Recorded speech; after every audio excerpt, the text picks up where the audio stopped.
الصلاۃ والسلام علیکہ یا رسول اللہ صلی اللہ علیہ وآلہ وسلم۔ آج میں آپ کو نظامی بنسری کا 4تھ پارٹ سنا رہی ہوں۔ ہردیو کہتے ہیں کہ میں اور وہ دکاندار شام کے وقت ہی ہم دونوں خانقاہ میں داخل ہوئے۔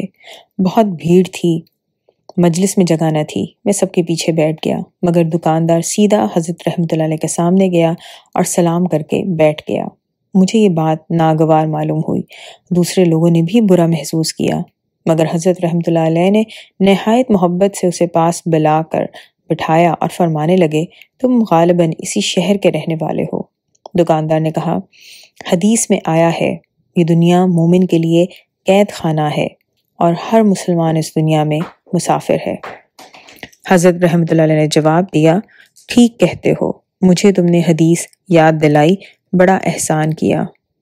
میں بھی جب گانا سنتا ہوں تو مجھے رسول صلی اللہ علیہ وسلم کی وہ حدیث یاد آتی ہے کہ حضرت صلی اللہ علیہ وسلم نے 2 لڑکیوں کا گانا سنا کہ اتنے میں حضرت عمر رضی اللہ عنہ وہاں آئے اور انہوں نے ان لڑکیوں کو گانے سے روکا۔ حضور صلی اللہ علیہ وسلم نے فرمایا کہ عمر رضی اللہ عنہ، ان لڑکیوں کو گانے بجانے سے نہ روکو، ہر قوم کی ایک عید ہوتی ہے اور آج ان لڑکیوں کی عید کا دن ہے۔ جب حضرت رحمۃ اللہ علیہ نے یہ بات پوری کی تو دکاندار نے مجھے مڑ کر دیکھا، اس کے چہرے پر خوف طاری تھا۔ اس کے بعد حضرت رحمۃ اللہ علیہ نے فرمایا، مسلمان کو چاہیے کہ ہر وقت اللہ اور اس کے رسول صلی اللہ علیہ وسلم کے کلام کو یاد رکھے۔ قرآن مجید میں لکھا ہے کہ اللہ نے فرشتوں کو حکم دیا کہ آدم کو سجدہ کریں۔ قرآن میں یہ بھی لکھا ہے کہ حضرت یوسف علیہ السلام کو ان کے ماں باپ اور بھائیوں نے سجدہ کیا تھا، مگر ایسا کوئی حکم قرآن میں نہیں ہے کہ مسلمانوں کو کسی آدمی کے سامنے ایسا تعظیمی سجدہ نہیں کرنا چاہیے جیسا کہ فرشتوں نے آدم کو کیا تھا اور حضرت یعقوب علیہ السلام پیغمبر نے اپنے بیٹے یوسف علیہ السلام کو کیا تھا۔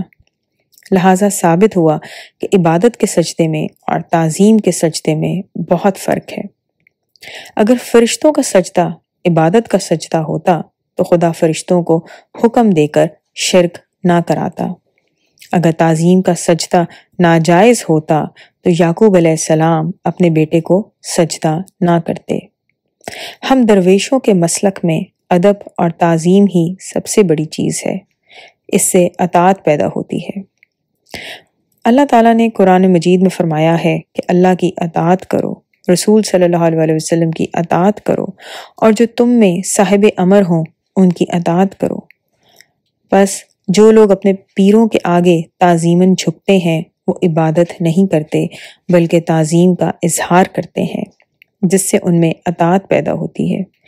پیر کی اطاعت سے رسول صلی اللہ علیہ وسلم کی اطاعت پیدا ہوتی ہے، رسول صلی اللہ علیہ وسلم کی اطاعت سے خدا کی اطاعت پیدا ہوتی ہے، اور خدا کی اطاعت سے انسان کی پیدائش کا مقصد پورا ہو جاتا ہے۔ حضرت رحمۃ اللہ علیہ کی یہ بات سن کر وہ دکاندار چیخ پڑا۔ اس نے ایک چیخ ماری اور آپ رحمۃ اللہ علیہ کے قدموں میں سر رکھ کر چیخیں مار مار کر رونے لگا۔ وہ روتا تھا اور کہتا تھا کہ میں بڑی گمراہی میں تھا، مجھے معاف کیجیے۔ حضرت رحمۃ اللہ علیہ نے اپنے پیر زادے خواجہ سید محمد سے، جو آپ کے قریب بیٹھے ہوئے تھے، فرمایا، ان کو اٹھاؤ، انہیں پانی پلاؤ اور کھانا کھلاؤ، ان کے واسطے حلوہ لاؤ۔ انہوں نے ہم کو حدیث یاد دلائی، قرآن یاد دلایا اور ہم پر بہت احسان کیا۔ آپ رحمۃ اللہ علیہ نے اس کے بعد فرمایا، وہ ہندو مہمان ہردیو کہاں ہے؟ میں یہ سن کر پچھلی قطار میں اپنی جگہ سے کھڑا ہو گیا اور ہاتھ جوڑ کر عرض کیا، غلام یہاں حاضر ہے۔